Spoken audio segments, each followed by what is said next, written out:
আল্লাহ রাব্বুল আলামিন সর্বপ্রথম আরশে আজিম সৃষ্টি করেছেন। কি সৃষ্টি করেছেন? আরশে আজিম। এবং আরশটা ছিল পানির উপরে। সূরা হুদের মধ্যে আল্লাহ বলেছেন কানা আরশুহু আলাল মা, আল্লাহ পাকের আরশটা ছিল পানির উপরে। এখন কোথায় আছে তাহলে? এখনো পানির উপরেই আছে। কোথায় আছে? আচ্ছা, কুরসি এবং আরশের মাঝখানে একটা মহাসাগর আছে। কি আছে? এই মহাসাগরের গভীরতা হচ্ছে 500 বছরের পথ। কত বছর? আমরা এখন বিশ্বাস করব না, কারণ নাসা এখন আবিষ্কার করে নাই, তাই না ভাই? নাসার নাম তো শুনেছেন? নাসা এখনকার বিশ্বের খোদা হয়ে গেছে, নাউজুবিল্লাহ। ও যা বলে মানুষ তাই বিশ্বাস করে। ও যদি বলে মঙ্গল গ্রহে পানি আছে, বিশ্ববাসী বলবে হ্যাঁ পানি আছে। ও যদি বলে মঙ্গল গ্রহে পানি নাই, বিশ্ববাসী বলবে হ্যাঁ মঙ্গল গ্রহে কোনো পানি নাই। ও যদি বলে যে অনেক দূরের কোন গ্রহের মধ্যে এলিয়েন আছে, বিশ্ববাসী বলবে হ্যাঁ এলিয়েন আছে, এলিয়েন আছে। কিন্তু আল্লাহ পাক যদি বলেন যে আল্লাহ পাক মহাবিশ্বের মধ্যে মালাইকা সৃষ্টি করেছেন, বিশ্ববাসী বিশ্বাস করে না যে ফেরেশতা বলে কিছু আছে। আমি কি বুঝাতে পারছি? এটা হচ্ছে শিক্ষা কেন্দ্রিক শিরক। শিক্ষা এবং জ্ঞান কেন্দ্রিক শিরকের মধ্যে আমরা লিপ্ত হয়েছে এখন। বিজ্ঞানকে কোন কোন ক্ষেত্রে আমরা ইলাহের আসনে বসিয়েছি। বিজ্ঞান যা বলে তাই চোখ বন্ধ করে বিশ্বাস করে, আর বিজ্ঞান যা বলে না মানুষ বিশ্বাস করে না। আল্লাহ পাকের কথা বিজ্ঞানের অনুকূলে হোক আর প্রতিকূলে হোক মানুষ দেখতে চায় না। যেমন একটা এক্সাম্পল দিচ্ছি, যদি যদি এখনই সায়েন্স বলে যে আগামী 10 বছরের মধ্যে বিশ্বে বিভিন্ন জায়গায় বড় বড় সিরিজ ভূমিকম্প হতে পারে, 99% মানুষ বিশ্বাস করা শুরু করবে না? কিন্তু নবী সাল্লাল্লাহু আলাইহি ওয়াসাল্লাম বলছেন বাইনা ইয়াদাই সাআ, কিয়ামতের আগে আগে আসবে মুতানুন শাদীদ, মহামারী। মহামারী কিয়ামতের আগে কি আসবে? মহামারী। মুতানুন শাদীদ মানে বড় মহামারী, লম্বা বড় মহামারী, কঠিন মহামারী, শাদীদ।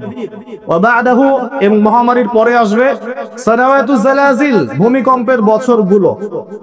ভূমিকম্পের বছর নয়, ভূমিকম্পের বছরগুলো। মানুষ বিশ্বাস করবে না। মানুষ 80% মানুষই বিশ্বাস করবে না, খালি মুসলিমরা বিশ্বাস করতে পারে, অন্যরা বিশ্বাস করবে না। কিন্তু সায়েন্স যদি বলে আগামী 10, 20, 30 বছরের মধ্যে বিশ্বজুড়ে ভূমিকম্পের সিরিজ হবে, মানুষ বিশ্বাস করবে। তার মানে আমরা আমাদের বিশ্বাসের ক্ষেত্রে একটা শিরক করছি। শিক্ষা এবং জ্ঞানতাত্ত্বিক ক্ষেত্রে আমরা একটা শিরক করছি। আমরা কোন কোন ক্ষেত্রে সায়েন্সকে ইলাহের আসনে বসিয়েছি, এটা শিরক হচ্ছে। এটা একটা শিরক হচ্ছে। আসুন, আল্লাহ রাব্বুল আলামিন আরশ সৃষ্টি করার পরে সৃষ্টি করেছেন কলম। কি সৃষ্টি করেছেন? কলম। আল্লাহ পাক বলেছেন কলমকে উকতুব, তুমি লিখো। কলম বলেছে মাযা আকতুব, আমি কি লিখবো? আল্লাহ বলেছেন কিয়ামত পর্যন্ত যা হবে সব লিখে ফেলো। লাউহে মাহফুজের মধ্যে আল্লাহ পাক এই কলমের দ্বারা কিয়ামত পর্যন্ত যা হবে সব লিখে ফেলেছেন।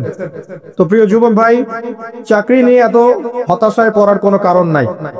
রিজিকের সন্ধানে এত হতাশায় পড়ার কোনো কারণ নাই। রিজিক যা আছে তাই পাবেন, আপনার রিজিক লেখা হয়ে গেছে। এরপরে সাউন্ড কমান ডান বাম থেকে। এরপরে মানুষ যখন মায়ের গর্ভে ছিল, বয়স ছিল 4 মাস 10 দিন। কতদিন? 4 মাস 10 দিন। আল্লাহর পক্ষ থেকে ফেরেশতা রূহ নিয়ে এসেছেন। ফেরেশতা বলে কি কিছু আছে? বিশ্বাস করেন? কিন্তু ফেরেশতা তো চোখে দেখা যায় না, তাহলে কেন বিশ্বাস করেন? যখন মুসলিমরা কোনো কিছু না দেখে বিশ্বাস করা শুরু করেছে, তখন এই বিশ্বাসটার একটা নাম দিয়েছে পশ্চিমারা। এই বিশ্বাসটার একটা নাম দিয়েছে পশ্চিমারা। এই বিশ্বাসটার নাম কি জানেন?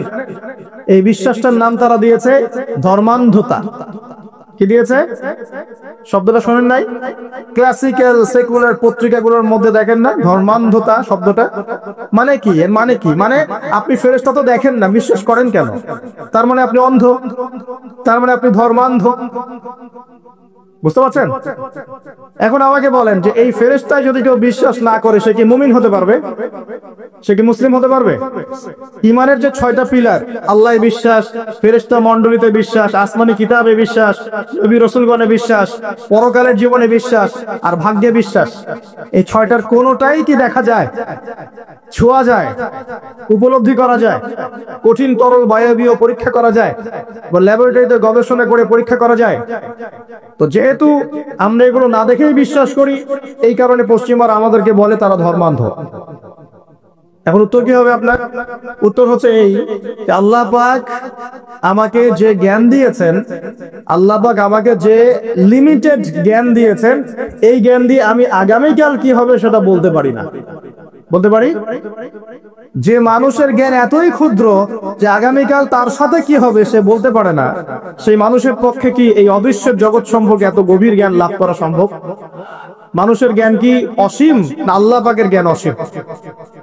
এখন সে অসীম সত্তার পক্ষ থেকে যখন কোনো ওহী আসে, কোনো তথ্য সংবাদ আসে, তাহলে আমি কি সেই জ্ঞানকে পেনিট্রেট করতে পারবো?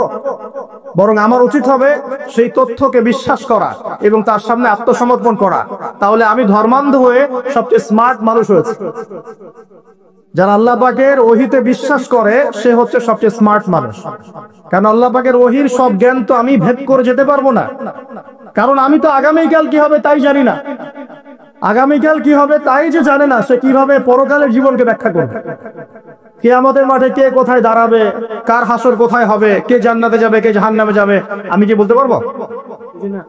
কার সাথে কোন ফেরেশতা আছে, কার সাথে কি আকৃতির শয়তান আছে, শয়তান তাকে কিভাবে ওয়াসওয়াসা দেয়, কবরে কি আযাব হয়, আত্মা কাকে বলে, স্বপ্নে মানুষ কেন দেখে হাসে কাঁদে, স্বপ্ন কিভাবে সত্যি হয়, এরকম অনেক প্রশ্ন আছে গায়েবের। এগুলোকে আমরা ব্যাখ্যা করতে পারবো? অতএব গায়েবে বিশ্বাস না করলে কেউ মুমিন হতে পারে না। আর আল্লাহ রাব্বুল আলামিন এই গায়েবের খবর জানেন। এই গায়েবের খবর থেকে আল্লাহ আমাদেরকে যতটুকু তথ্য দিয়েছেন এতটুকু আমরা জানি, এর বেশি আমরা জানি। আচ্ছা, মায়ের গর্ভে যখন সন্তান, তখন ফেরেশতা লিখে দিচ্ছেন এক, তার হায়াত কতটুকু হবে, বাস লেখা হয়ে গেছে। লেখা হয়ে গেছে মানে যা হায়াত, যা অপচয় করেছেন তো করেছেনই। এখন সারা জীবন যদি মাথাটা ঠুকরে ঠুকরে কাঁদেন, তাও ওই অপচয়কৃত দিনগুলো ফিরে আসবে না। শিক্ষা নিবেন না এখান থেকে? 30 বছর চলে গেছে মানে 30 বছর আল্লাহর নাফরমানি করেছেন, সারা জীবন মাথা ঠুকরে কাঁদলেও ওই 30 বছর ফিরে আসবে না। আসবে যুবক ভাই? অতএব কি করা উচিত? ফিরে আসা উচিত নাকি এভাবেই চলতে থাকবে? লিখা হয়ে গেছে, বাড়বেও না কমবেও না। দুই, রিজিক কি কি পাবেন, আপনার রিজিক সব লিখা হয়ে গেছে। এখন এখন আপনারা কি রিজিকটাকে হালাল পথে চাচ্ছেন না হারাম পথে? যদি হালাল পথে চান ওই অ্যামাউন্ট অফ রিজিকই পাবেন, যদি হারাম পথে চান ওই রিজিকই পাবেন, এর বাইরে যাবে না। রিজিক যাবে, যাহলে সবর করেন, আল্লাহ পাক হালাল পথেই রিজিক দিবে ইনশাআল্লাহ তাআলা। রিজিক বৃদ্ধির জন্য কিছু আমল আছে, তার মধ্যে শ্রেষ্ঠ আমল হচ্ছে নামাজ, এর সাথে চাশতের নামাজ পড়া। চাশত মানে সালাতুদ দুহা, এর আগে ইশরাকের নামাজ আছে। রিজিক বৃদ্ধির জন্য আত্মীয়তার সম্পর্ক বজায় রাখতে হয়, আত্মীয়তার সম্পর্ক বজায় রাখলে রিজিক প্রশস্ত হবে। বেশি বেশি যে আল্লাহ জিকির করে এবং কোরআন তেলাওয়াত করে তার রিজিক বাড়ে আলহামদুলিল্লাহ, এবং যে আল্লাহর রাস্তায় খরচ করে তার রিজিক বাড়ে। এই রিজিক বাড়ার কিছু পলিসি আছে। সবচেয়ে শ্রেষ্ঠটা হচ্ছে নামাজ, আল্লাহর জিকির তেলাওয়াত, এরপর আমলের মধ্যে আত্মীয়তার সম্পর্ক বজায় রাখা। নবীজি বলছেন কেউ যদি চায় যে তার রিজিকটা লম্বা হোক, হায়াতটা লম্বা হোক, সে যেন আত্মীয়তার সম্পর্ক বজায় রাখে। আত্মীয়তার সম্পর্ক এখন আস্তে আস্তে নষ্ট হয়ে যাচ্ছে না? খেয়াল করে দেখেন, আত্মীয়তার সম্পর্ক আপনি বজায় রাখবেন। মনে রাখবেন, আমি বারবার একটা কথা বলেছি আপনাদের ওয়াজ মাহফিলে, যে পৃথিবীতে যে কাজই করবেন আল্লাহর সন্তুষ্টির জন্য করবেন। আত্মীয়তার সম্পর্ক বজায় রাখবেন আল্লাহর সন্তুষ্টির জন্য, তাদের কাছে কিছু পাওয়ার আশায় না। যখনই আপনি কারো কাছে কিছু পাওয়ার আশা করবেন আপনি কষ্ট পাবেন। যখনই কারো কাছে কিছু পাওয়ার আশা করবেন আপনি কষ্ট পাবেন। কারো কাছে এত বেশি পাওয়ার আশা করবেন না। কার কাছে পাওয়ার আশা করবেন? আল্লাহর কাছে, যে আমি এই কাজটা করছি আল্লাহ আমাকে পুরস্কার দিবে ইনশাআল্লাহ। আমি আত্মীয়তার সম্পর্ক বজায় রাখছি কেন? আল্লাহর কাছে রিজিকে বরকতের আশায়, আল্লাহর সন্তুষ্টির জন্য। মনে রাখবেন প্রিয় ভাইয়েরা, আমল কবুল হওয়ার শর্ত মোটামুটি তিনটা। কয়টা? এক নাম্বার, আমলগুলো হতে হবে আল্লাহর সন্তুষ্টির জন্য। এক। দুই নাম্বার, আমলটা হতে হবে রাসূলুল্লাহ সাল্লাল্লাহু আলাইহি ওয়াসাল্লামের পদ্ধতিতে, অন্য কারো পদ্ধতিতে নয়। তিন নাম্বার, আমলটা করার জন্য আপনার রিজিকটা হতে হবে হালাল।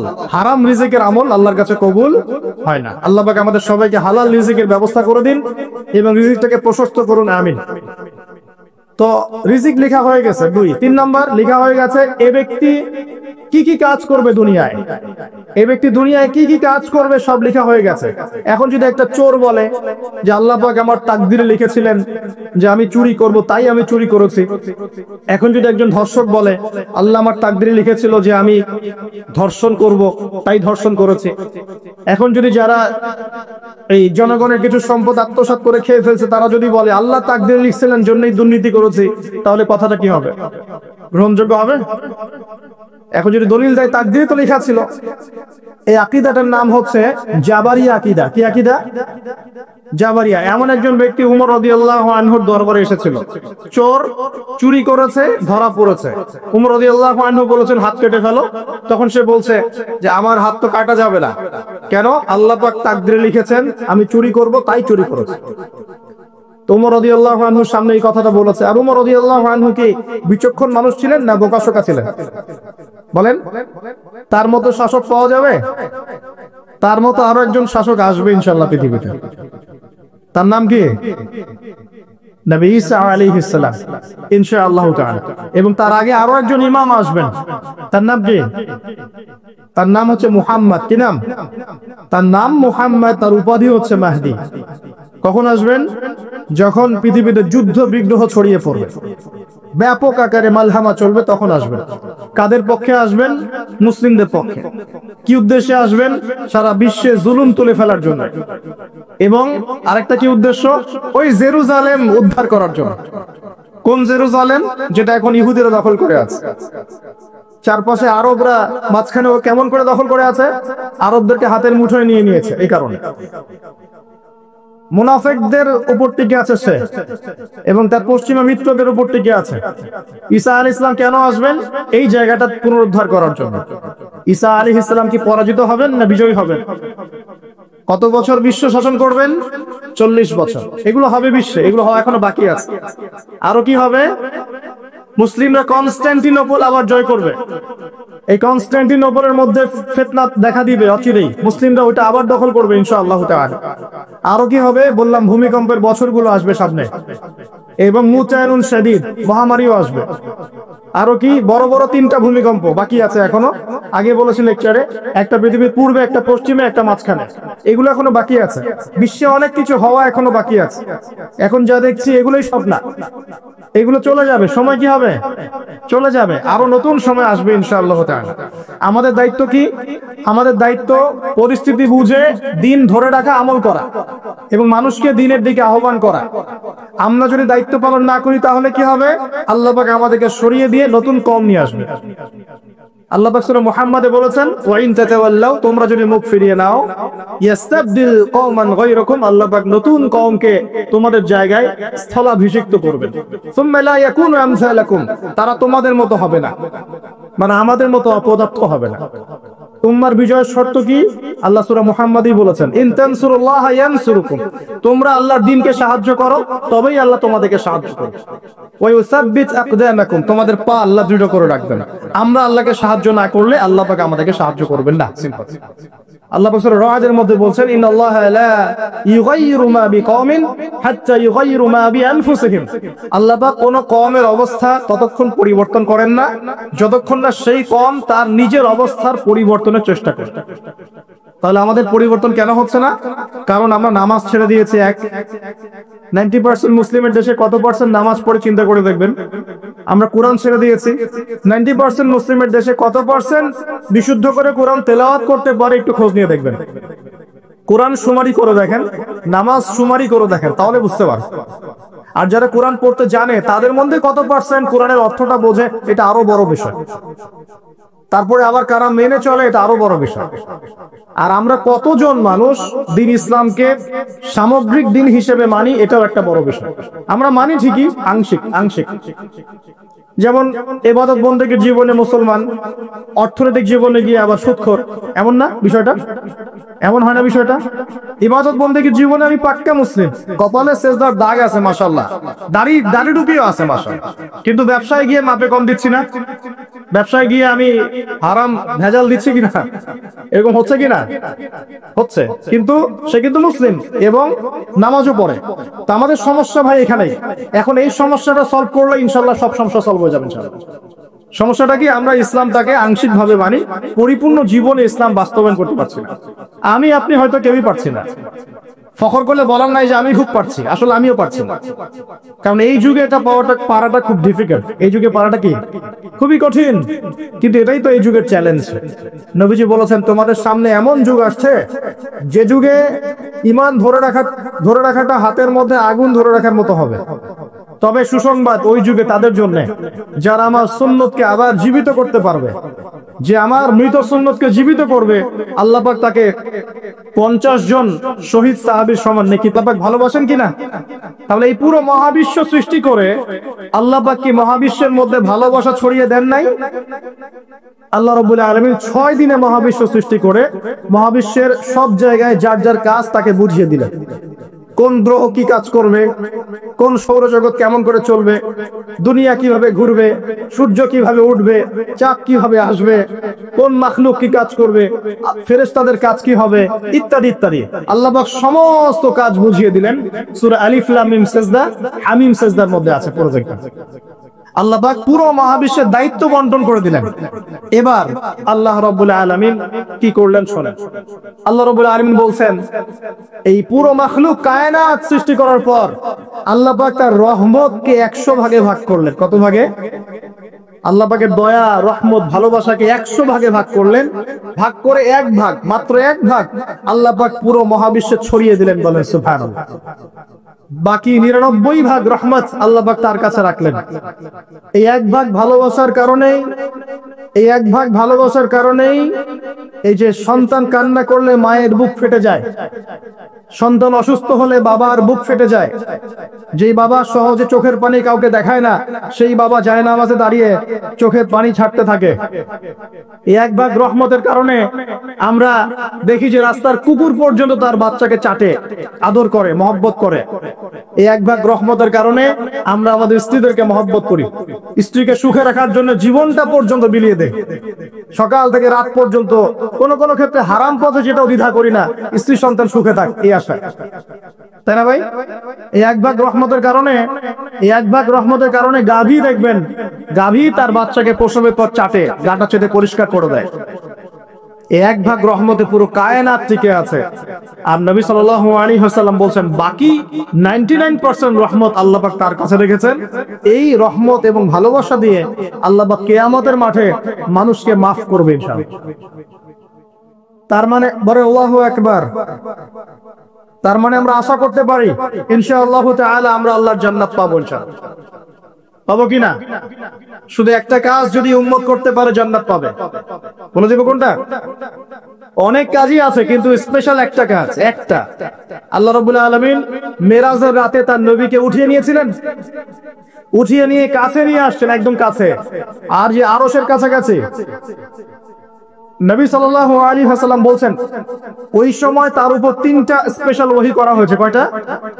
3টা। একটা হচ্ছে 50 ওয়াক্ত নামাজ। কত ওয়াক্ত? এটা কমতে কমতে কমতে কত ওয়াক্ত হয়েছে? 5। 5 কেও কমানোর জন্য কোন নবী বলছিলেন? মুসা আলাইহিস সালাম বলছেন 5ও পারবে না, কমাই নিয়ে আসেন। 5ও যে পারবে না, মুসা আলাইহিস সালাম কেমন করে জানলেন? তার উম্মত 2 ওয়াক্ত নামাজ পড়ে। কয় ওয়াক্ত নামাজ পড়া ছিল? ওই 2 ওয়াক্ত তার আদায় করতে পারে নাই। এই অভিজ্ঞতা থেকে তিনি বলেছেন যে আপনার উম্মত 5 ওয়াক্ত পারবে না। সত্যি না মিথ্যা কথাটা? আসলেই কি উম্মত 5 ওয়াক্ত নামাজ পড়তে পারছে? আচ্ছা, যাই হোক, আল্লাহ পাক আমাদেরকে পড়ার তৌফিক দান করুন। দ্বিতীয় ওহী হচ্ছে সূরা বাকারার শেষের 3টা আয়াত। কয় আয়াত?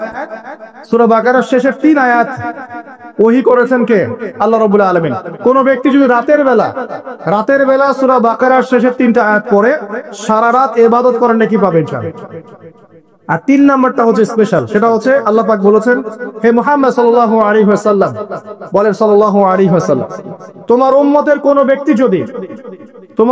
কোন ব্যক্তি যদি আসমান জমিনের সমান গুনাহ নিয়ে আমার সামনে দাঁড়ায়, আসমান জমিন সমান গুনাহ নিয়ে আমার সামনে দাঁড়ায়, কিন্তু আমার সাথে শিরকের পাপ নাই, আমার সাথে কোনো শিরকের পাপ করে নাই, ইনশাআল্লাহ আমি আল্লাহ তার সামনে আসমান জমিন সমান ক্ষমা নিয়ে হাজির হব ইনশাআল্লাহ। তার মানে আমরা যদি ইনশাআল্লাহ তাআলা শিরকের পাপ থেকে দূরে থাকতে পারি, ইনশাআল্লাহ আশা করা যায় আমরা আল্লাহর সন্তুষ্টি পাবো ইনশাআল্লাহ। এরপর আল্লাহ রাব্বুল আলামিন কি করলেন? আল্লাহ রাব্বুল আলামিন পুরো মহাবিশ্ব সৃষ্টি করে সব দায়িত্ব ভাগ করে দিলেন। ভাগ করে দেওয়ার পর আল্লাহ পাক জান্নাত জাহান্নাম সৃষ্টি করেছেন কিনা? আচ্ছা, জান্নাত এবং জাহান্নাম কার কার জন্য সৃষ্টি করেছেন বলেন? জিন আর মানুষ। আচ্ছা, এখন জান্নাতের চেয়ে কি শান্তির কোনো জায়গা আছে? আচ্ছা, এই জান্নাত কার জন্য সৃষ্টি করেছেন? জিন আর মানুষ। আচ্ছা, তাহলে আল্লাহ পাক মানব জাতিকে ভালোবাসেন কিনা? ভালোবাসেন কিনা? আপনি যখন কাউকে ভালোবাসবেন তাকে সবচেয়ে সুন্দর গিফট দিতে চাইবেন কিনা? তার জন্য সবচেয়ে ভালোটা কিনতে চাইবেন কিনা? আল্লাহ পাক জান্নাত তৈরি করেছেন কাদের জন্য? আমাদের জন্য। তার মানে আল্লাহ পাক আমাদেরকে ভালোবাসেন কিনা? অবশ্যই বাসেন। আল্লাহ রাব্বুল আলামিন জাহান্নামও তো সৃষ্টি করেছেন। এখন যদি বলি যে তাহলে আল্লাহ পাক কি আমাদেরকে ভালোবাসেন না, জাহান্নামে কিভাবে দিবেন? উত্তরটা কি হবে তাহলে? উত্তর হচ্ছে এই যে যদি আল্লাহ না করুক কোন ব্যক্তি জাহান্নামে যায়, তাহলে বুঝতে হবে সেই ব্যক্তি জাহান্নামে যাওয়ার যোগ্য ছিল বলেই জাহান্নামে গিয়েছে। কথা কি বুঝতে পারছেন? আর যদি কোনো ব্যক্তি জান্নাতে যায়, তাহলে বুঝতে হবে সেই ব্যক্তির উপর আল্লাহ পাক দয়া করেছেন বলেই সে জান্নাতে গিয়েছে।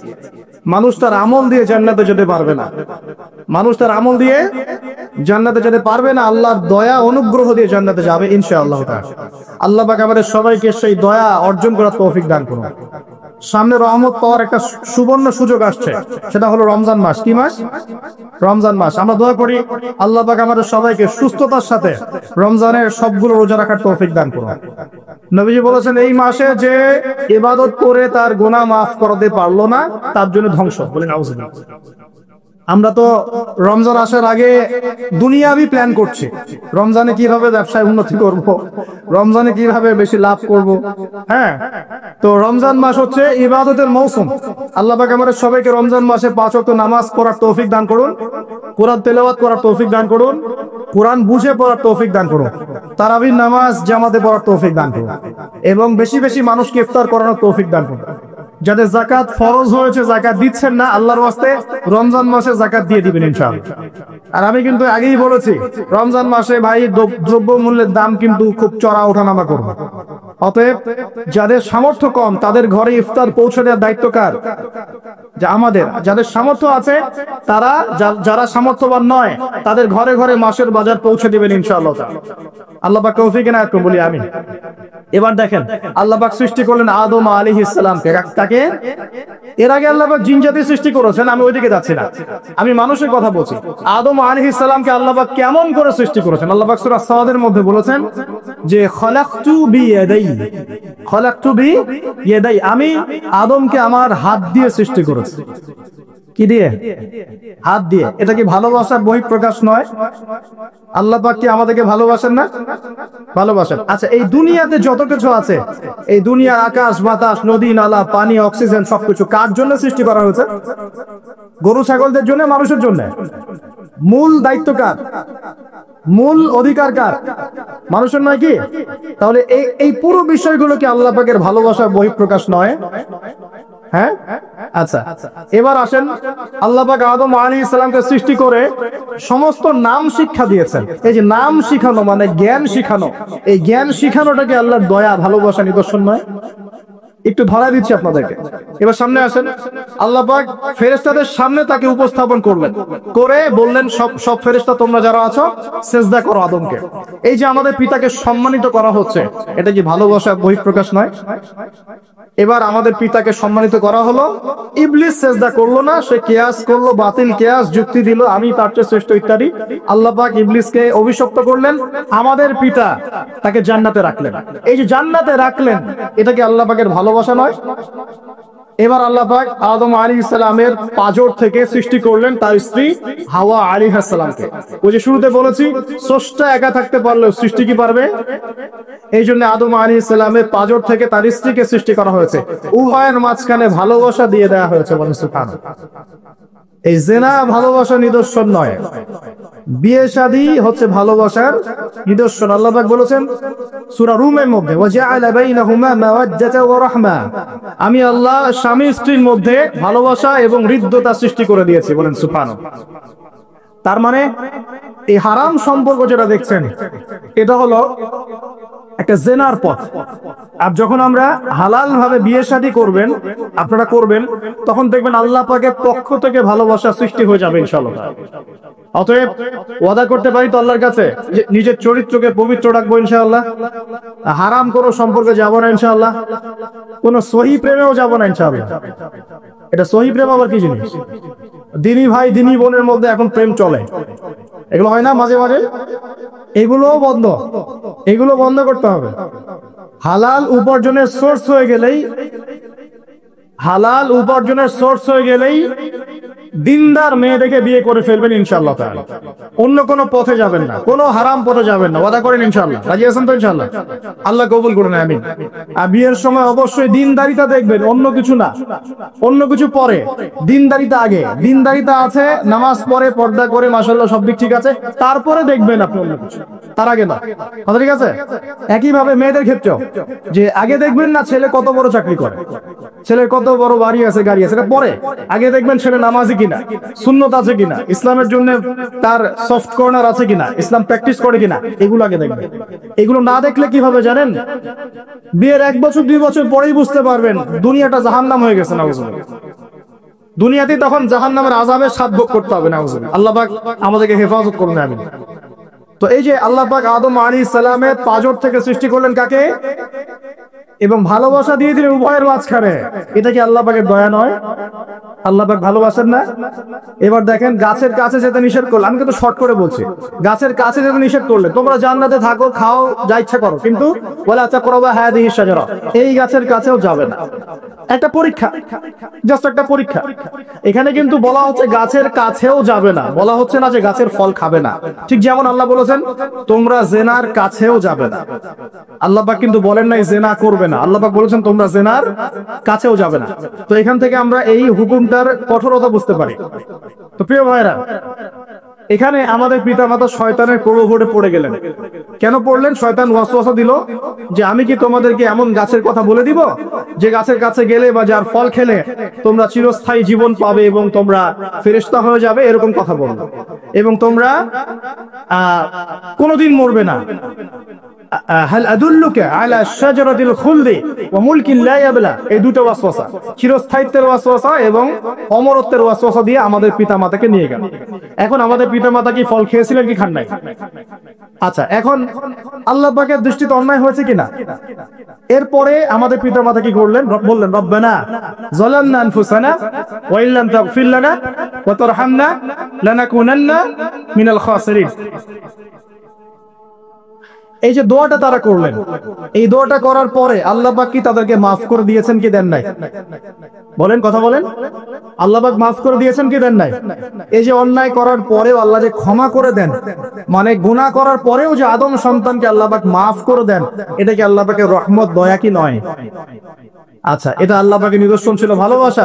এরপর আল্লাহ পাক দুনিয়াতে পাঠিয়ে দিলেন, কারণ এটা পরীক্ষা, দুনিয়াটা পরীক্ষার জায়গা, পরীক্ষা দিচ্ছি আমরা এখানে। এখন পরীক্ষার ক্ষেত্রে কি আল্লাহ পাক আমাদেরকে একা ছেড়ে দিয়েছেন?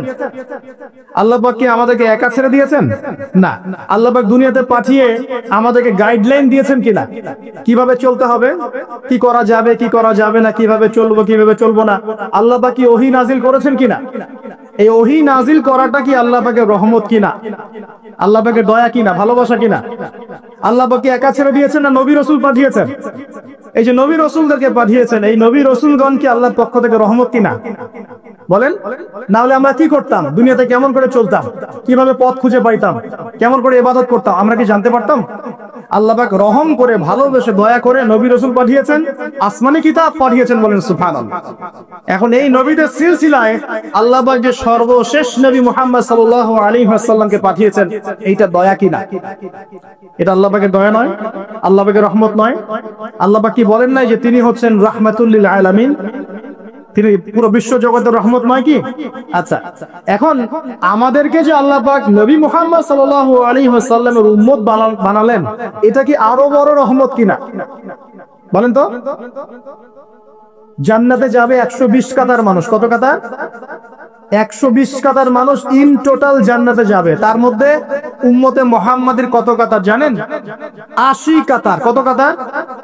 বলেন সুবহানাল্লাহ। তাহলে এটা কি আল্লাহ পাকের দয়া নয়? আল্লাহ আমাদেরকে ভালোবাসেন না? ভালোবাসা নয়? আচ্ছা, এখন আল্লাহ পাক দুনিয়াতে চলার জন্য আমাদেরকে জীবন দিয়েছেন, হায়াত দিয়েছেন, সুস্থতা দিয়েছেন, পরিবার দিয়েছেন, আমাদের ব্যবসা বাণিজ্য দিয়েছেন, আমাদের স্ত্রী সন্তান দিয়েছেন, আমাদেরকে চলাফেরা করার ক্ষমতা দিয়েছেন। একটা চোখ নষ্ট হয়ে গেলে বুঝতে পারে মানুষ যে কত কষ্ট হচ্ছে, একটা পা না থাকলে বুঝতে পারে কত কষ্ট হচ্ছে। এই করোনার সময় যারা শ্বাস নিতে পারে নাই তাদের কত কষ্ট হয়েছে। সুস্থ আছি, সুন্দর আছি, পরিবার আছে, আল্লাহ রিজিক দিচ্ছেন, 3 বেলা খাওয়াচ্ছেন, কাপড় দিচ্ছেন, শিক্ষার ব্যবস্থা করছেন, ইবাদত করার সুযোগ দিচ্ছেন, গুনাহ করলেও আবার মাফ করে দিচ্ছেন। এই সবকিছুকে আল্লাহ পাকের ভালোবাসা নয়? এই ভালোবাসাগুলো কি নিঃস্বার্থ ভালোবাসা না স্বার্থ ভিত্তিক ভালোবাসা? এই আল্লাহ পাকের কোনো স্বার্থ আছে? আল্লাহ পাক আমাদের কাছে কিছু চান? রিজিক চান? টাকা পয়সা চান? আল্লাহ পাকের যদি ইবাদত করে আমরা ছেড়ে দেই, আল্লাহর কোনো ক্ষতি হবে? আমরা ইবাদত করে ভাসিয়ে ফেললাম, আল্লাহর কোনো লাভ আছে? আল্লাহ পাকের শক্তি কি আরো বেড়ে যাবে না কমবে? নাকি যেমন আছে তেমনই থাকবে? আল্লাহ রাব্বুল আলামিনের শান শওকত কি আরো বেড়ে যাবে, নাকি আল্লাহ পাকের শান শওকত কমে যাবে? আল্লাহ রাব্বুল আলামিন যেমন, আল্লাহ পাক তেমনই থাকবেন, তাই নয় কি? আল্লাহ পাকের যে বিশাল খাজানা আছে, আমরা যদি ইবাদত করে ভাসিয়ে ফেলি, খাজানা কি বেড়ে যাবে? আমরা যদি সবাই ইবাদত করা ছেড়ে দেই, খাজানা কমে যাবে? আল্লাহ পাকের কোনো স্বার্থ আছে আমাদের ভালোবাসার? কোনো স্বার্থ নাই। তাহলে আল্লাহ পাক এই পুরো বিশ্ব জগৎ সৃষ্টি করেছেন নিঃস্বার্থভাবে, তার স্বার্থ ছাড়া। এত অসংখ্য নেয়ামতে আমাদেরকে ভর্তি করে রেখেছেন আমাদের স্বার্থে, তার কোনো স্বার্থ নাই। কোনো স্বার্থ আছে? এই পরীক্ষায় পাশ করলে আমরা আবার জান্নাতে যাব ইনশাআল্লাহ। ওই জান্নাতে যাওয়ার পরে কি আমাদের স্বার্থ থাকবে না আল্লাহ পাকের স্বার্থ থাকবে? সুবহানাল্লাহ। এই এতটুকু যদি বুঝতে পারি, আল্লাহ পাক একমাত্র সত্তা যিনি আমাদেরকে প্রকৃত অর্থে ভালোবাসেন। বাকি যত কিছু আছে আমাদের চারপাশে, এই ভালোবাসাগুলোর পিছনে একটা একটা স্বার্থ থাকে। কথা বুঝতে পারছেন না? সন্তানকে অনেক ভালোবাসেন, বুঝলাম, পিতামাতা, কিন্তু এই সন্তান যদি আপনার মনের মতো করে না চলে, একসময় কিন্তু আপনিও সন্তানের উপর রুষ্ট হবেন না? স্ত্রীর জন্য এত কিছু করছেন, দেখবেন কোনো একদিন আপনি করতে পারলেন না, দেখবেন সেদিনই আপনাকে একদম ধুয়ে রেখে দিবে।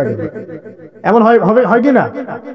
তা আমাদের ভালোবাসাগুলোর পিছনে কোনো স্বার্থ থাকে কিনা? আর এই যে জেনা চলছে, এই জেনার মধ্যে মূল স্বার্থটা কি? যৌনতা। মূল স্বার্থ কি? ছেলেও চায় মেয়েকে ভোগ করতে, মেয়েও চায় ছেলেকে ভোগ করতে, এবং বলে না না এটা পবিত্র ভালোবাসা, আমরা বিয়ে করার জন্যই জেনা করেছি, নাউযুবিল্লাহ, তাই না? বলে না, আমরা তো বিয়ে করব, সমস্যা কি? ফ্রি মিক্সিং করলে কি সমস্যা? তাহলে বিয়ে যদি করবা, তাহলে মেলামেশা বিয়ের পরেই করো, ব্যাস, নিঃস্বার্থ প্রমাণ হবে। বিয়ে যদি করার উদ্দেশ্য থাকে, তাহলে বিয়ের আগে দেখা সাক্ষাৎ করো না, কথাবার্তা বলো না, একবার বিয়ে করো তারপরে করো, তখন দেখবেন না না এটাতে রাজি না, তার মানে স্বার্থ এখানে আছে। তারা নিঃস্বার্থ ভাবে কে আমাদেরকে ভালোবাসে? অতএব প্রিয় ভাইয়েরা এবং বোনেরা যারা শুনছেন লেকচার, নিঃস্বার্থ ভাবে যে সত্তা আমাদেরকে ভালোবাসেন, সেই সত্তাকে ভালোবাসতে শিখুন। আল্লাহ পাক তৌফিক দান করুন। এখন আল্লাহ পাক আমাদেরকে কিছু কিছু ক্ষেত্রে ভালোবাসতে বলেছেন, যেমন আল্লাহ পাক তার দ্বীনকে ভালোবাসতে বলেছেন, আল্লাহ পাক তার নবীকে ভালোবাসতে বলেছেন, আল্লাহ পাক আমাদের পিতামাতাকে ভালোবাসতে বলেছেন, আল্লাহ পাক আত্মীয়তার সম্পর্ক রক্ষা করতে বলেছেন, আল্লাহ পাক রক্তের সম্পর্ক বজায় রাখতে বলেছেন, আল্লাহ পাক স্ত্রী সন্তানকেও ভালোবাসতে বলেছেন। আল্লাহ পাক কিন্তু তার রাস্তায় জানমাল ব্যয় করে আল্লাহর পথে দাওয়াত এবং জিহাদ করতে বলেছেন। এখন এগুলো আল্লাহ বলেছেন বলে আমরা করব, আল্লাহ পাক ভালোবাসতে বলেছেন বলে আমি ভালোবাসবো, কিন্তু উদ্দেশ্য হবে আল্লাহর সন্তুষ্টি অর্জন করা। আমি কেন আমার মাকে ভালোবাসি? বিকজ আমার মায়ের পায়ের নিচে আমার জান্নাত। আল্লাহ ভালোবাসতে বলেছেন তাই বাসি। আমি কেন বাবাকে ভালোবাসি? আল্লাহ ভালোবাসতে বলেছেন তাই ভালোবাসি। আমি কেন আমার স্ত্রীকে ভালোবাসবো? কারণ আল্লাহ পাক ভালোবাসতে বলেছেন তাই বাসি। আমি কেন আমার সন্তানকে ভালোবাসবো? আল্লাহ পাক বলেছেন নেককার সন্তান আমার জন্য ওসিলা হবে, এই জন্য ভালোবাসি। আল্লাহ পাক আমাকে বলেছেন নবীকে ভালোবাসতে, আমি নবীকে ভালোবাসবো। আল্লাহ পাক যে বিষয়গুলোকে ভালোবাসতে বলেছেন আমরা অবশ্যই ভালোবাসবো ইনশাআল্লাহ। কিন্তু আল্লাহ পাক কি আমাকে হারাম এই 14ই ফেব্রুয়ারির এই ভ্যালেন্টাইন্স ডে কে ভালোবাসতে বলেছেন? আল্লাহ পাক ইহুদি খ্রিস্টানদের সংস্কৃতিকে ভালোবাসতে বলেছেন? আল্লাহ পাক জিনা করতে বলেছেন? এই ফ্রি মিক্সিং করতে বলেছেন? আল্লাহ পাক পতিতালয় রাত কাটাতে বলেছে? গার্লফ্রেন্ডকে ফুল দিতে বলেছে? আল্লাহ রাব্বুল আলামিন কি বলেছে বিয়ের আগে শারীরিক সম্পর্ক করো?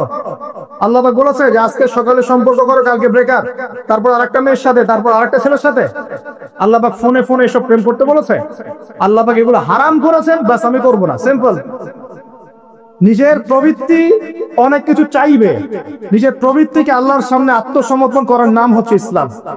মন যাচাই তা করা যাবে না কেন? কারণ আমি কারাগারের জীবনে বসে আছি, কারাগারের মধ্যে মন যাচাই তাই করা যাবে না। এই কাজগুলো কখন করব? আমি বিয়ে শাদী করার পরে করব। বিয়ে শাদী করবেন, আপনি স্ত্রীকে নিয়ে ঘোরেন, স্ত্রীকে নিয়ে আল্লাহর সৃষ্টি দেখেন, স্ত্রীকে নিয়ে আপনি বাইকে ঘোরেন, রিক্সায় ঘোরেন, চটপটি খান, ফুচকা খান, আইসক্রিম খান, কোনো সমস্যা নেই। এবার তো যুবকরা বলবো যে ভাই বিয়ে শাদী তো দেয় না, কি করব? আমি পরামর্শ দিচ্ছি বড় ভাই হিসেবে, প্রথমে হালাল রিজিকের সোর্স করতে হবে। রিজিকের সোর্স না করে বিয়ে করা যাবে না, আত্মসম্মান থাকবে না। তাহলে পুরুষ মানুষের আত্মসম্মান কখন চলে যায়? যখন হাত পাততে হয় তখন। যখন আপনি রিজিকের সোর্স তৈরি করেছেন, আপনি স্বাবলম্বী, আপনি মাশাআল্লাহ মাসে 10, 20, 30 হাজার টাকা আর্ন করেন বা 1 লাখ 2 লাখ টাকা আর্ন করেন, আলহামদুলিল্লাহ, কারো কাছে হাত পাততে হয় না, সবাই দেখবেন আপনাকে সম্মান দিবে। যখন আপনার অন্যের কাছে হাত পাততে হবে, তখন দেখবেন স্ত্রীও সম্মান করছে না। তো এই জন্য ডিগনিটি আগে, ডিগনিটি ফার্স্ট। আপনার ডিগনিটি অর্জন করতে হলে একটা হালাল উপার্জনের সোর্স লাগবে, এক। তারপরে পিতামাতাকে বোঝানোর চেষ্টা করবেন। যদি কাউকে পছন্দ করেও থাকেন, না দেখেই বা শুনে যে হ্যাঁ ওখানে একজন দিনদার মেয়ে ইত্যাদি, তাহলে পারিবারিক ভাবে বিয়ের প্রস্তাব পাঠাবেন, নিজে পণ্ডিতি করতে যাবেন না, পারিবারিক ভাবে পাঠাবেন। যদি রাজি হয় আলহামদুলিল্লাহ, রাজি না হলে কি নিজে নিয়ে পালাই যাবেন? এই কাজ করতে যায় না। ইস্তেখারা করবেন। কি করবেন? ইস্তেখারা, 2 রাকাত নফল নামাজ পড়ে আল্লাহর কাছে দোয়া করবেন। হিসনুল মুসলিম বইটা কিনবেন, ওখানে দেখবেন ইস্তেখারার দোয়া আছে। ইস্তেখারা মানে হচ্ছে আল্লাহর সাথে পরামর্শ করা। আল্লাহ, আমি এই কাজটা করতে চাচ্ছি, যদি কাজটা আমার জন্য ভালো হয়, আমার দুনিয়া আখিরাতের জন্য ভালো হয়, আল্লাহ কাজটাকে তুমি সহজ করে দাও, আল্লাহ কাজটার মধ্যে বরকত দান করে দাও। আর যদি এই কাজটা দুনিয়া আখিরাতের জন্য খারাপ হয়, আল্লাহ তুমি কাজটাকে সরাই দাও, আমাকেও কাজটা থেকে সরাই দাও। এটা হচ্ছে ইস্তেখারা। এই দোয়া বেশি বেশি করলে ইনশাআল্লাহ আল্লাহর পক্ষ থেকেই ফয়সালা হবে। আর এই জায়গায় বেশি ব্যতিব্যস্ত হবেন না। অনেক সময় কিন্তু ফ্যান্টাসিতে ভুগি আমরা, অস্থির হয়ে যাই। অস্থির হলেই ডিসিশন নিতে ভুল হবে, অস্থির হলেই ডিসিশন নিতে ভুল হবে। স্থির থাকতে হবে। নিজেকে স্থির রাখার জন্য কি করবেন? বেশি বেশি নফল রোজা রাখবেন। বেশি বেশি কি করবেন? নফল রোজা রাখবেন। আর ভালো কাজে ব্যস্ত রাখবেন নিজেকে। ভালো কাজে কি করবেন? ব্যস্ত রাখবেন। একা একা থাকলে আর এই যে খারাপ সার্কেলের মধ্যে থাকলেই মাথার মধ্যে শয়তান ভর করবে, তখন দেখবেন অস্থির হয়ে গেছেন আপনি। স্থির হওয়ার চেষ্টা করেন, ভালো কাজে ব্যস্ত রাখেন, হালাল পথ অবলম্বন করে হারাম থেকে বেঁচে থাকেন। এখন যে জায়গায় আসছিলাম, এখান থেকে আস্তে আস্তে শেষের দিকে যাবো। দেখুন, আল্লাহ পাক যে বিষয়গুলোকে ভালোবাসতে বলেছেন, আমি ভালোবাসবো। এই ভালোবাসা জায়েজ, হালাল। এই ভালোবাসার উদ্দেশ্য আল্লাহর সন্তুষ্টি অর্জন করা। এই ভালোবাসার উদ্দেশ্য এই নয় যে আমি যাকে ভালোবাসি তার কাছে আমি কিছু প্রত্যাশা করছি। না, আমি কিছু প্রত্যাশা করছি না, আমি প্রত্যাশা করছি আল্লাহর সন্তুষ্টি। তখন দেখবেন সে আপনাকে কষ্ট দিলেও আপনি সবর করতে পারবেন। কেন সবর করতে পারবেন? কারণ আপনি তো আল্লাহর সন্তুষ্টির জন্য তাকে ভালোবাসছেন, আপনার তো কোনো স্বার্থ নাই। এখন আপনি দেখবেন রিল্যাক্স থাকতে পারবেন, সম্পর্ক টিকেও থাকবে, এবং আপনি ক্ষমা করতে পারবেন মানুষকে। যখন নিজের চাওয়াটাকে আপনি ইনফোর্স করতে চাইবেন, তখন কিন্তু আপনি এই সম্পর্ক নষ্ট করে ফেলতে পারেন, কারণ আপনি হক পাচ্ছেন না। সামনে আসেন। এবার আমরা কি ওয়াদা করতে পারি যুবক ভাইরা, ইনশাআল্লাহ তাআলা আমরা হারাম পথে যাব না, হালাল পথে থাকবো? পশ্চিমাদের এই মদতপুষ্ট এই সো কল্ড ভালোবাসা দিবসের এই শোতে আমরা গা ভাসাবো না। আমরা কি ওয়াদা করতে পারি? আমরা কি ওয়াদা করতে পারি যে ইনশাআল্লাহ আমরা হালাল ভাবে বিয়ে শাদী করবো, কোনো হারামে যাবো না ইনশাআল্লাহ? এই সমাজ থেকে জেনা বন্ধ করতে হবে, এই সমাজ থেকে ফ্রি মিক্সিং বন্ধ করতে হবে, এই সমাজ থেকে সমস্ত পতিতালয়কে বন্ধ করতে হবে। বন্ধ করে আমরা সামাজিক উদ্যোগ নিয়ে, প্রয়োজনে আমাদের পলিটিক্যাল পাওয়ারকে কাজে লাগিয়ে সমস্ত পতিতালয়গুলো বন্ধ করে ওই মেয়েদের রিজিকের জন্য আমরা বিকল্প ব্যবস্থা করবো ইনশাআল্লাহ। আমরা টাকা পয়সা একত্রিত করে তাদের জন্য কর্মসংস্থান করতে পারি না? এইগুলো কাজ করে নারীর অধিকার প্রতিষ্ঠা করা যায় না? নাকি রাস্তাঘাটে গেলে স্লোগান দিয়ে প্রতিষ্ঠা করা যাবে? সমস্ত যে নোংরা জায়গাগুলো আছে এগুলো বন্ধ করে ওই মেয়েদের, ওই মেয়েরা কিন্তু কারো মা, ওরা দেখবেন কারো বোন, কারো স্ত্রী বা কারো সহধর্মিনী কিছু একটা হবেন, তারাও কিন্তু মানুষ, তারাও মানুষ, হয়তো অন্ধকার জগতে হারিয়ে গেছে, দালালের খপ্পরে পড়েছে বা পেটের দায়ে পড়ে কাজ করছে। যদি আমরা তাদের জন্য বিকল্প ব্যবস্থা করে দিতে পারি, আল্লাহ পাক আমাদেরকে তৌফিক দান করুন। তাদের জন্য কর্মসংস্থানের ব্যবস্থা করতে পারি, একটা মেয়েও এই হারাম পথে যাবে না ইনশাআল্লাহ। আমরা কি এভাবে নারীর অধিকার প্রতিষ্ঠা করতে পারি না? আমরা কি এতিম মেয়েদের দায়িত্ব নিয়ে করতে পারি না? আমরা কি সমাজের বিধবা মেয়েদেরকে বিয়ে করতে পারি না? তালাকপ্রাপ্ত মেয়েদের দায়িত্ব নিতে পারি না? মেয়েদের অধিকার নিয়ে অনেক কথা বলা হয়, কিন্তু এই কথাগুলো থাকে খালি বুলি, বাস্তবতা নাই। বাস্তবে কয়জন ছেলে এতিম একটা মেয়েকে বিয়ে করে দেখিয়েছে? কয়জন ছেলে একটা বিধবা মেয়েকে বিয়ে করার সাহস করেছে? কয়জন ছেলে একটা তালাকপ্রাপ্ত একটা মেয়েকে বিয়ে করে দেখিয়েছে, হ্যাঁ আমি তার দায়িত্ব নিলাম? কয়জন করেছে? শুধু এসব বলি আওড়ালে হবে না, আমাদেরকে কাজ করে দেখাতে হবে। আল্লাহ পাক তৌফিক দান করুন। আবার কিছু কিছু মানুষ এখন আবার ফ্যান্টাসিতে ভুগছে আর কি, যে একাই 4-5 জনের দায়িত্ব নিয়ে ফেলবে। শোনেন, কিছু কিছু বিষয় কোরআন হাদিসে আছে ঠিকই, কিন্তু যারা এই পথে পা বাড়ায় নাই তাদের অভিজ্ঞতা অত বেশি নয় যারা পা বাড়িয়েছে। অতএব ফ্যান্টাসি বাদ দেন। আমি পরামর্শ দেই, দিনদার মুত্তাকি একজন মনের মতো ভালোবাসার স্ত্রী যদি পেয়ে যান, তাকে নিয়ে দুনিয়ার জীবনটা কাটিয়ে দেন। ডানেও দেখতে যায় না, বামেও দেখতে যায় না, কারণ সবাই সবকিছু করতে পারবে না। সবাইকে আল্লাহ পাক একই রকম ফিজিক্যাল, মেন্টাল, ইকোনমিক্যাল সামর্থ্য দেন নাই, তাই সবাইকে সব করতে হবে না। আর এগুলো ক্ষেত্র বিশেষে, সবার জন্য আম ভাবে নয়। আল্লাহ পাক আমাদেরকে বোঝার তৌফিক দান করুন। এবার দেখুন, শেষ করার আগে আমি এদিকে কয়েকটা পয়েন্টস বলে শেষ করছি। এখন আমরা বুঝতে পারলাম যে আল্লাহ পাক পুরো সৃষ্টি জগৎকে ভালোবাসেন। আল্লাহ পাক আমাকে ভালোবাসেন, আপনাকে ভালোবাসেন বলেই আজকে আপনি এখানে বসে আছেন। আল্লাহ পাক আপনাকে ভালোবাসেন বলেই লক্ষ লক্ষ কোটি কোটি মানুষ এখন জিনা করছে। আজকের দিনে আপনি ওয়াজ মাহফিলে বসে আছেন। আল্লাহ পাক আপনাকে ভালোবাসেন বলেই আপনি আল্লাহকে সিজদা দেওয়ার তৌফিক পেয়েছেন। আপনি লা ইলাহা ইল্লাল্লাহ কালিমা শিখেছেন। আপনি এই যে কোরআন পড়তে শিখেছেন, কোরআন পড়ছেন, হাদিস পড়ছেন, নবীর দ্বীনের প্রতি মহব্বত আছে, আল্লাহ আপনাকে ভালোবাসেন বলেই হচ্ছে। কখন বুঝবেন আল্লাহ আপনাকে ভালোবাসছে?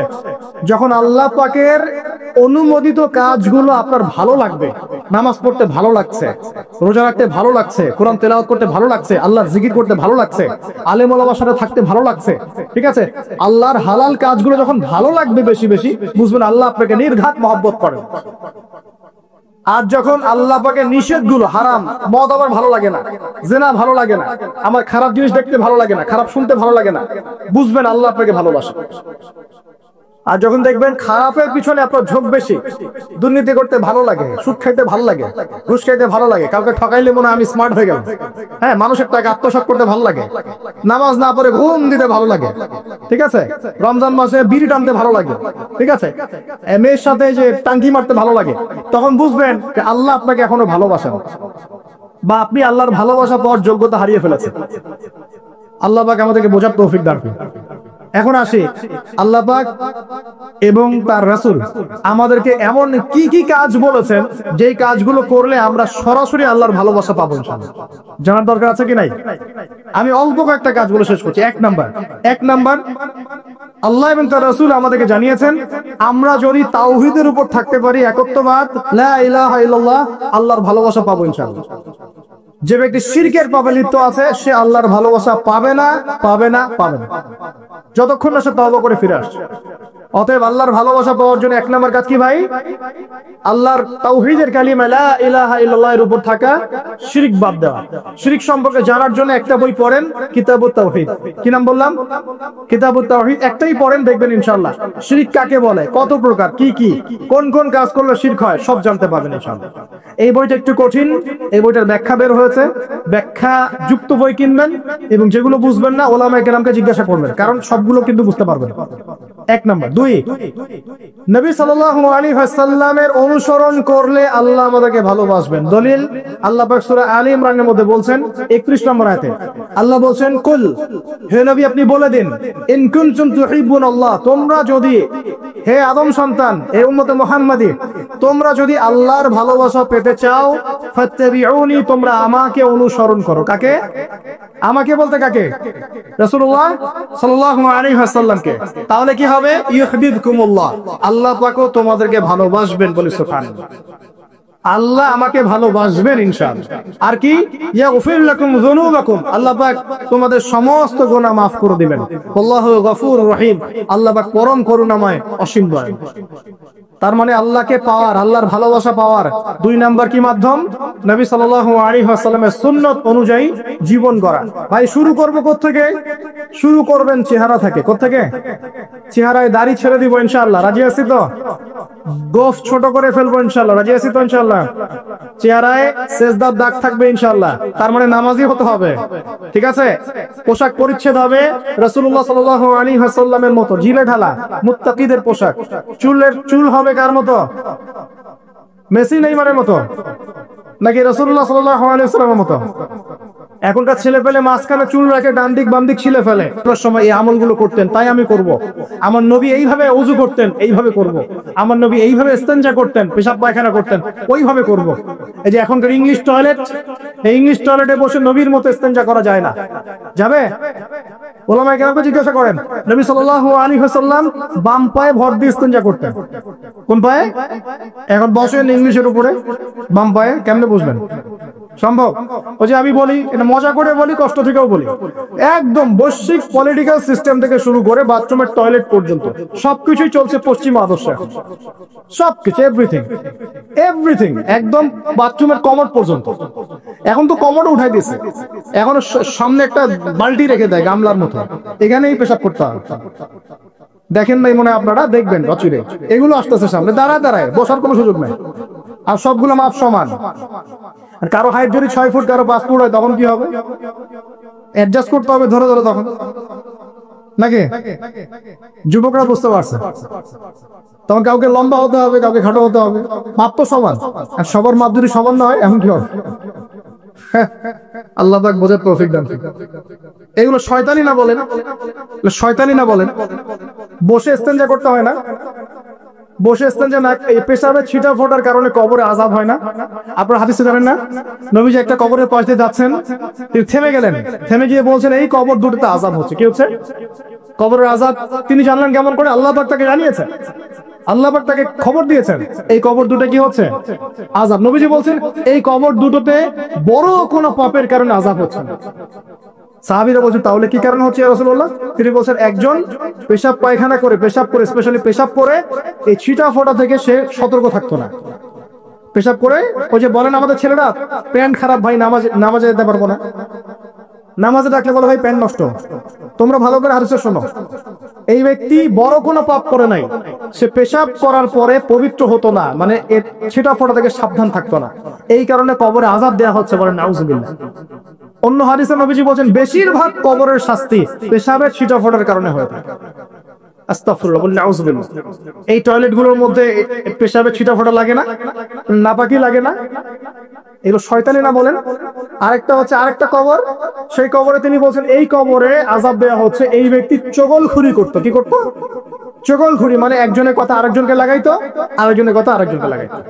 এই কাজ করে না এখন সমাজের মানুষ? এই কাজ কিছু ফেসবুক আর ইউটিউবারও করো তোমরা। একজনের ভিডিও আরেকজনের বাসা লাগাই দাও, আরেকজনের আরেকজনের লাগাই দাও, এই করে উম্মার মধ্যে বিভক্তি সৃষ্টি করতেছে। কিছু কিছু কারণে, এইসব কারণেও রেস্ট্রিকশন দিতে হয়েছে আমাদেরকে, কিছু মনে করবেন না। কারণ আমরা দেখেছি এর গুড সাইড যেমন আছে, ব্যাড সাইড আরো বেশি আছে। এটাকে নিয়মতান্ত্রিক ভাবে ইউজ করতে না পারলে ফিতনা বাড়তে থাকবে। আল্লাহ পাক আমাদেরকে বোঝার তৌফিক দান করুন। প্রিয় ভাইয়েরা, প্রতিটা কাজ কার সুন্নত মতো করবো আমরা ইনশাআল্লাহ। এখন শুধু কি আমরা এই চেহারা, সুরত, ইস্তেনজা, খাওয়া দাওয়া এগুলোই নবীর মতো করে করব, নাকি আমাদের ব্যবসা, সমাজ, পরিবার, ইবাদত সবই করব? এই জায়গায় সমস্যা। সমস্যা কি? আমরা মাশাআল্লাহ দাড়ি টুপি রাখতে রাজি আছি, কিন্তু ব্যবসায়িক জীবনে হারাম ছাড়তে রাজি নাই, অর্থনৈতিক জীবনে সুদ ছাড়তে রাজি নাই, ঘুষ দুর্নীতি ছাড়তে রাজি নাই। আল্লাহ আমাদেরকে ছাড়ার তৌফিক দান করুন। আল্লাহ পাক আমাদেরকে পরিপূর্ণভাবে নবীর সুন্নাত পালন করার তৌফিক দান করুন। 1 নাম্বার আল্লাহর ভালোবাসা পাওয়ার মাধ্যম তাওহীদ, 2 নাম্বার নবীর সুন্নাত, 3 নাম্বার বেশি থেকে বেশি কোরআন তেলাওয়াত করা। কি করা? আমার সাথে বলেন, বেশি বেশি কি করা? কোরআন তেলাওয়াত করা। কেন? কারণ কোরআন হচ্ছে আল্লাহর কালাম। কোরআন কার কালাম? কোরআনের মধ্য দিয়ে আপনি আল্লাহর সাথে কথা বলতে পারবেন, বলেন সুবহানাল্লাহ। এভাবে যখন কোরআন পড়বেন বুঝে বুঝে, আপনি আল্লাহর সাথে সরাসরি কথা বলবেন ইনশাআল্লাহ। এই কোরআনের মধ্য দিয়ে আল্লাহর ভালোবাসা পাওয়া যাবে ইনশাআল্লাহ। সর্বশ্রেষ্ঠ নফল আমলের মধ্যে একটা হচ্ছে কি? আল কোরআন তেলাওয়াত করা। আল্লাহ পাক আমাদেরকে তেলাওয়াত করার তৌফিক দান করুন। তিনটা বললাম। 4 নাম্বার, বেশি থেকে বেশি আল্লাহর জিকির করা। কি করা ভাই? চলতে ফিরতে উঠতে বসতে অলওয়েজ সুবহানাল্লাহ, আলহামদুলিল্লাহ, লা ইলাহা ইল্লাল্লাহ, আল্লাহু আকবার, লা হাওলা ওয়ালা কুওয়াতা ইল্লা বিল্লাহ, এগুলো চলতে থাকবে। ঠিক আছে ইনশাআল্লাহ? চলতে ফিরতে পড়বেন আল্লাহুম্মা সাল্লি আলা মুহাম্মদ, আল্লাহুম্মা বারিক আলা মুহাম্মদ। ঠিক আছে? হাসবি আল্লাহু ওয়া নি'মাল ওয়াকিল, রাদিতু বিল্লাহি রাব্বান ওয়া বিল ইসলামি দীনান ওয়া বি মুহাম্মাদিন নাবিয়্যা। যত জিকির আজকার আছে চলতে ফিরতে অলওয়েজ পড়তে থাকবে। লা ইলাহা ইল্লাল্লাহ ওয়াহদাহু লা শারীকা লাহু, লাহুল মুলক ওয়া লাহুল হামদ ওয়া হুয়া আলা কুল্লি শাইইন কাদির। আস্তাগফিরুল্লাহাল্লাযী লা ইলাহা ইল্লা হুয়াল হাইয়ুল কাইয়ুম ওয়া আতুবু ইলাইহি, লা হাওলা ওয়া লা কুওয়াতা ইল্লা বিল্লাহ। এগুলো পড়তে থাকবে। যে যত বেশি আল্লাহ জিকির করবে তার কলবে আল্লাহ তত বেশি নূর দিবেন ইনশাআল্লাহ। আর যার কলবে যত বেশি নূর সে তত বেশি আল্লাহর ভালোবাসা মহব্বত পাবে ইনশাআল্লাহ।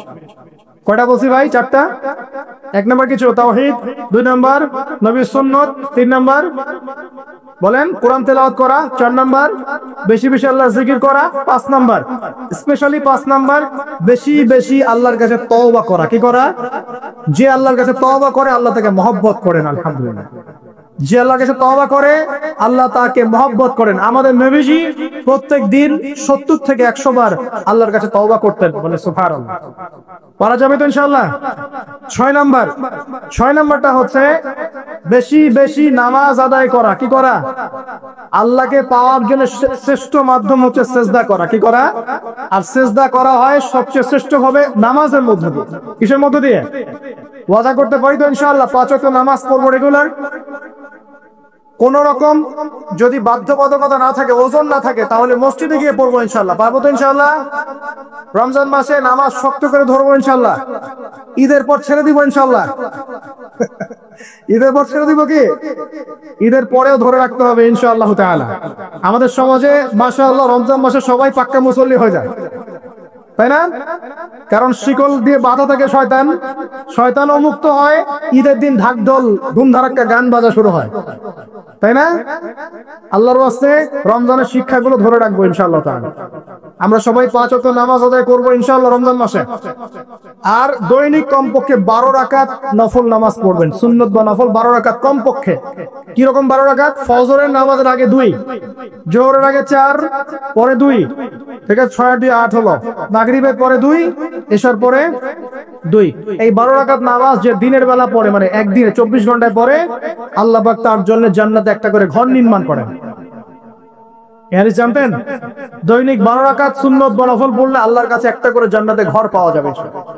আর জান্নাত উর্বর জায়গা। আপনি যদি চান আপনার জায়গায় বেশি বেশি গাছ লাগাতে, খালি পড়বেন সুবহানাল্লাহিল আযীম ওয়া বিহামদিহি, সুবহানাল্লাহিল আযীম ওয়া বিহামদিহি। একটা একটা করে খেজুর গাছ জন্মাবে ইনশাআল্লাহ তাআলা। বলবেন সুবহানাল্লাহি ওয়া বিহামদিহি, সুবহানাল্লাহিল আযীম। আর বলবেন সুবহানাল্লাহিল আযীমি ওয়া বিহামদিহি। জান্নাতে গাছ রোপণ হবে ইনশাআল্লাহ তাআলা। এটা গেল 6 নাম্বার, নামাজ বেশি বেশি পড়া। 7 নাম্বার, জি বলছি 7 নাম্বারটা হচ্ছে, আমি আর 4টা বলে শেষ করছি। 7 নাম্বারটা হচ্ছে যে সৃষ্টির সেবা করা। কি করা ভাই? একটা হাদিস আছে যে ইরহামু মান ফিল আরদ ইয়ারহামুকুম মান ফিস সামা। তোমরা জমিনবাসীর প্রতি রহম করো, আসমানবাসী তোমাদের উপর রহম করবে ইনশাআল্লাহ। আল্লাহর ভালোবাসা পাওয়ার অন্যতম মাধ্যম হচ্ছে জমিনবাসীর প্রতি রহম করেন। মুসলিম অমুসলিম সবাই মানুষ কিনা? যারা আমাদের সাথে যুদ্ধে লিপ্ত নাই তারা তো আমাদের ভাই নাকি? যারা যুদ্ধে লিপ্ত আছে এরা শত্রু হতে পারে, যারা যুদ্ধে লিপ্ত নাই তারা তো আমাদের ভাই নাকি? তাদের বিপদ আপদে পাশে দাঁড়াবো না? একটা প্রাণীর অধিকার যদি আপনি রক্ষা করেন, একটা বিড়ালকে পানি না দেওয়ার অপরাধে এক মহিলা জাহান্নামে গিয়েছে, আর একটা কুকুরকে পানি পান করানোর সওয়াবের এই কাজের বিনিময়ে এক মহিলা জান্নাতে গিয়েছে। সুবহানাল্লাহ। তো পশু পাখির অধিকার যেখানে ইসলাম কথা বলেছে, এখানে পুরো মাখলুকের প্রতি আমাদের রহম দিল থাকতে হবে। আমাদের সবাইকে দয়া ভালোবাসা দেখাতে হবে ইনশাআল্লাহ। আল্লাহ পাক আমাদেরকে ভালোবাসবেন ইনশাআল্লাহ। 8 নাম্বারটা কি? এটা বেশি ইম্পর্টেন্ট। শোনেন, 8 নাম্বারটা হচ্ছে আল্লাহর জন্য কাউকে ভালোবাসা, আল্লাহর জন্য ঘৃণা করা। একটা এই হাদিসগুলো পড়তে পড়তে আমি আসলাম গাড়িতে। আল্লাহ পাক বলেছেন, শোনেন, আল্লাহ পাক বলেছেন কিয়ামতের মাঠে আল্লাহ পাক বলবেন, নিজেই বলবেন যে আইনা আইনা মুতাহাবুনা লিজালালি, আমার ইজ্জতের জন্য যারা পরস্পরকে ভালোবাসতো এরা কোথায়? আল্লাহ পাক ঘোষণা করবেন কোথায় তারা, যারা আমার জন্য পরস্পরকে ভালোবাসতো। আল্লাহ বলবেন আলিয়াউমা, আজকে আজিল্লুহুম, আমি ওদেরকে ছায়া দিব, ফি জিল্লি, আমার আরশের ছায়ায়। বলেন সুবহানাল্লাহ। ইয়াউমা লা জিল্লা ইল্লা জিল্লি, যেদিন আমার এই আরশের ছায়া ছাড়া অন্য কোনো ছায়া থাকবে না। মানে কিয়ামতের মাঠে আল্লাহর আরশের ছায়ায় ছায়া পাবে কারা? যারা পরস্পরকে আল্লাহর জন্য ভালোবাসতো। এই যে আমরা এখানে আছি, আমরা কি একে অপরকে আল্লাহর জন্য ভালোবাসি না? আমি কি আপনাদেরকে চিনি? আপনারা কি আমাকে চিনেন? এই যে আপনারা আলেম ওলামাদেরকে ভালোবাসেন, ইসলামকে ভালোবাসেন, কিসের জন্য বাসেন? আল্লাহর জন্য। এই আল্লাহর জন্য যারা পরস্পরকে মহব্বত করে, আল্লাহ পাক তাদেরকে আরশের ছায়ায় ছায়া দিবেন ইনশাআল্লাহ। আরো একটা নেকি আছে, বলবো? শোনেন, আরেকটা হাদিসে আসছে কিয়ামতের মাঠে স্পেশাল কিছু মিম্বর থাকবে। মিম্বর চিনেন? যেখানে দাঁড়ায় ইমাম সাহেব খুতবা দেয়, এরকম মিম্বর থাকবে। এই মিম্বর গুলো হবে নূরের মিম্বর। কিসের? নূর মানে কি? আলো। আলো, আলো, নূরের মিম্বর থাকবে। ওই কিয়ামতের মাঠে কি আলো থাকবে? এমনিতে মাঠটা তো অন্ধকার। ওই অন্ধকার মাঠে নূরের মিম্বর আল্লাহ পাক দিবেন কাদেরকে? যারা পরস্পরকে এই আল্লাহর জন্য মহব্বত করত। আর নবীগণ, শহীদগণ তাদের দিকে তাকায় থাকবে। তাকে নবীগণ, শহীদগণ পর্যন্ত এই মানুষগুলোকে দেখে ঈর্ষা করবে, কাশ আমরাও যদি এমন হতে পারি। চিন্তা করেন, আল্লাহর জন্য পরস্পর মহব্বতকারীদেরকে আল্লাহ পাক এমন সম্মান দিবেন যেটা দেখে নবীগণ পর্যন্ত ঈর্ষা করতে থাকে। তাহলে আমরা কি আল্লাহর জন্য পরস্পরকে মহব্বত করতে পারি কিনা? এটা হলো 8-9 নাম্বার। আল্লাহর জন্যই ঘৃণা করতে হবে। আল্লাহর জন্য ঘৃণা কেমন? যেমন কেউ ইসলামকে পছন্দ করে না, কটূক্তি করে, ইসলামের এইটা ভালো না, ওইটা ভালো না, ইসলামের সাথে দুশ্মনী করে ভিতর থেকে বাইরে থেকে, আপনি ওদেরকে ভালোবাসতে পারবেন না। যদি আল্লাহর দুশ্মনদের সাথে আপনার ভালোবাসা থাকে, তাহলে আপনি আল্লাহর দুশ্মনের কাতারে অন্তর্ভুক্ত হয়ে যাবেন। এখন বলেন দেখি, সারা বিশ্বে ইসলামের দুশ্মন কারা? বলেন। গায়রিল মাগদুবি আলাইহিম ওয়ালাদ-দাল্লিন, মাগদুব কারা, দাল্লিন কারা? এটা তো অনেকেই জানে না। সাহাবীরা বলছেন, ইয়া রাসূলুল্লাহ, এখানে যে আমরা বলছি গায়রিল মাগদুবি আলাইহিম ওয়ালাদ-দাল্লিন, আল্লাহ আমাদেরকে মাগদুবদের থেকে বাঁচাও, দাল্লিনদের থেকে বাঁচাও। মাগদুব আর দাল্লিন কারা ইয়া রাসূলুল্লাহ? নবীজি বলছেন, আল মাগদুব, মাগদুব হচ্ছে হুমুল ইহুদি, ইহুদিরা হচ্ছে মাগদুব, যাদের উপর আল্লাহর গজব করেছে। আর দাল্লিন হুমুন নাসারা, নাসারারা হচ্ছে দাল্লিন, কারণ তারা আল্লাহ পাকের সন্তান সাব্যস্ত করেছে। ঈসা আলাইহিস সালামকে আল্লাহ সন্তান বলেছে, বলেন নাউযুবিল্লাহ। এখন সারা বিশ্বে এরা মুসলিমদের সাথে দুশ্মনী করছে না? আমরা যদি ব্যক্তিগতভাবে, সামাজিকভাবে বা পলিটিক্যালি ওদের সাথে বন্ধুত্ব করে চলি, আমরা কি আল্লাহ দুশ্মনদের সাথে শরীক হলাম না? খুব খেয়াল রাখতে হবে। আল্লাহর জন্য ভালোবাসা, আল্লাহর জন্য দুশ্মনী। আল্লাহ পাক আমাদেরকে বোঝার তৌফিক দান করুন। এবং সবশেষ যেটা 10 নাম্বার, সেটা হলো আল্লাহ ওয়ালা মানুষ যারা, সেই মানুষদের সাথে মহব্বত রাখলে আল্লাহ আপনাকে ভালোবাসবে। আল্লাহ ওয়ালা মানুষের সাথে মহব্বত রাখতে চান, নাকি আপনার এই জেনাকারী গার্লফ্রেন্ডের সাথে আপনি মহব্বত রাখতে চান? কার সাথে মহব্বত রাখতে চান? মনের ভিতর থেকে সমস্ত রকম হিংসা, বিদ্বেষ, অহংকার, রিয়া, পরশ্রীকাতরতা, এগুলোকে দূর করার তৌফিক আল্লাহ পাক দান করুন। আমরা দোয়া করি আল্লাহ পাক সবাইকে তাওহীদপন্থী হওয়ার তৌফিক দান করুন, নবীর সুন্নতের উপর আমল করার তৌফিক দান করুন। কেউ উঠবেন না, বসেন। নবী সাল্লাল্লাহু আলাইহি ওয়াসাল্লামের উম্মত হিসেবে তার সুন্নতকে সর্বোচ্চ অগ্রাধিকার দেওয়ার তৌফিক দান করুন। আল্লাহ পাক আমাদের সবাইকে আল্লাহ যাদেরকে ভালোবাসতে বলেছেন তাদেরকে ভালোবাসার তৌফিক দান করুন। আল্লাহ পাক এই বেহায়া দিবসের সব বেহায়ামি থেকে আমাদেরকে হেফাজত করুন। এই নগ্নতা, অশ্লীলতা, পর্নোগ্রাফি, হারাম সম্পর্ক থেকে আল্লাহ আমাদেরকে বাঁচান। আল্লাহ পাক আমাদেরকে মাদক থেকে বাঁচান। আল্লাহ পাক আমাদেরকে পরস্পরকে আল্লাহর জন্য ভালোবাসার তৌফিক দান করুন। আল্লাহ পাক আমাদের সবাইকে আরশের ছায়া পাওয়ার তৌফিক দান করুন। আল্লাহ পাক আমাদের সবাইকে বেশি বেশি কোরআন তেলাওয়াত এবং নামাজ পড়ার তৌফিক দান করুন। আসন্ন রমজানে আল্লাহর ইবাদত করে সমস্ত গুনাহ মাফ করিয়ে নেওয়ার তৌফিক আল্লাহ পাক দান করুন।